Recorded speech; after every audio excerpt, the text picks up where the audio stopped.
मैं अब हमारे महाविद्यालय के आदरणीय प्राचार्य अंजन नायडू सर से नम्र निवेदन करता हूं कि इस 75वें स्वतंत्रता दिवस के शुभ अवसर पर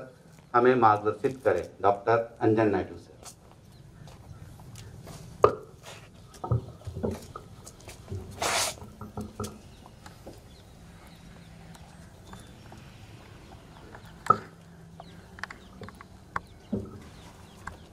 डीबी साइंस कॉलेज के सभी teaching non teaching staff, NCC cadets और माय डियर स्टूडेंट्स, सर्वप्रथम मैं आपको आज देश के 75वें स्वतंत्रता दिवस पर हार्दिक बधाइयाँ देता हूँ।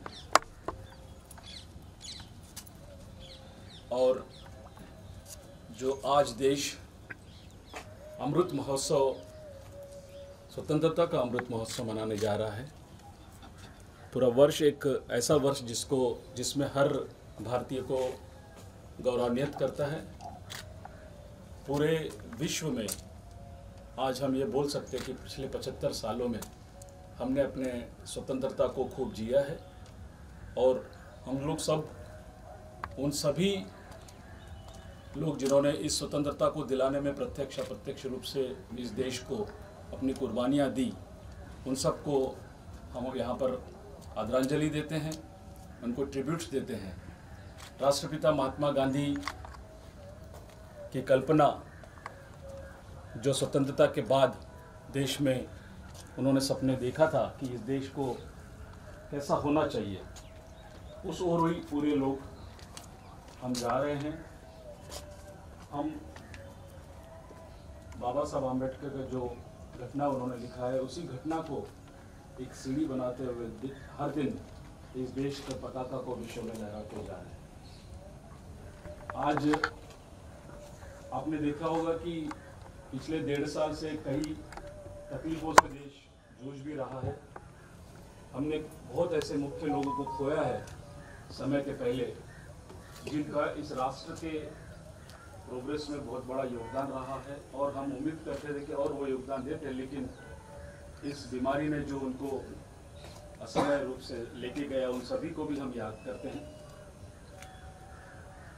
हमें कल्पना राष्ट्रपिता महात्मा गांधी ने जो दिया कि इस देश में आत्मनिर्भरता होना चाहिए, आत्मनिर्भर भारत की जो कल्पना उन्होंने किया था, उसमें कभी कभी मुझे ऐसा लगता है कि आप सोचो कितना आत्मनिर्भर भारत हुआ नहीं हुआ, इसका एनालिसिस हर व्यक्ति करता है, पूरा विश्व करता है। लेकिन मैं एक छोटी सी बात कहना चाहता हूँ कि जब कोविड से पूरा देश जूझ रहा था, सब अपने अपने घरों में बंद थे, सबको ये बोला गया था कि घरों से निकलना नहीं, लोगों से मिलना नहीं, और हम अपने आप को घरों में बंद करके अपनी सुरक्षा के प्रति बड़े आश्वस्त तरीके से लड़ाई लड़ रहे थे। उस समय इस देश के पूरे डॉक्टर्स और पैरामिलिट्री स्टाफ, वो ऐसा एक वर्ग था इस देश का जो हॉस्पिटल्स में रात दिन काम कर रहा था आप लोगों को बचाने के लिए। तो मुझे कभी कभी ऐसा लगता है कि कभी हमारे से कोई विदेश के डॉक्टर्स आके हमको नहीं बचाते, कोई विदेश से कोई ऐसी कोई दवाई नहीं आई जिससे हम लोग यहाँ पर आज करें, या कोई ऐसा चमत्कार कोई बाहर से नहीं हुआ जिससे हम आज इस लड़ाई को, या पहला वेव बोलो या सेकेंड वेव बोलो, जिसको हम जीत के ना करें, या तीसरा वेव भी आ रहा, तो शायद उसकी पूरी तैयारी भी हम लोगों ने आज किया। तो इस पूरे लड़ाई में जो लोग बहुत ही अच्छी तरीके से खड़े थे हमारे साथ और आत्मनिर्भरता को दिखाया कि आत्मनिर्भर भारत है, हम खुद इस लड़ाई को लड़ सकते हैं, वैसे डॉक्टर्स को मैं आज यहाँ सलाम करता हूँ, वैसे पैरामिलिट्री स्टाफ को मैं आज इस मंच से सलाम करता हूँ। वो सभी कर्मचारी जिन्होंने सफाई का काम किया है, वो सभी कर्मचारी जिन्होंने अपनी जान की परवाह न करते हुए बाहर निकल के सफाई हो, हॉस्पिटल के वेस्ट मैनेजमेंट हो, चाहे दवाइयाँ हैं, पैरामेडिकल स्टाफ, मेडिकल स्टोर्स, जितने भी लोग इसमें जुड़े हुए हैं, उन सभी को मैं यहाँ पर सलाम करता हूँ। दोस्तों, ये अंदर की नेचुरल कैलामिटीज बोलते हैं, जिसको हम कुछ नहीं कर सकते थे, बाहर का थोपा हुई बीमारी को हम लड़ रहे थे। इसी दौरान हम बाहर के उन शक्तियों से भी लड़ रहे थे जिनका काम अतिक्रमण करना है।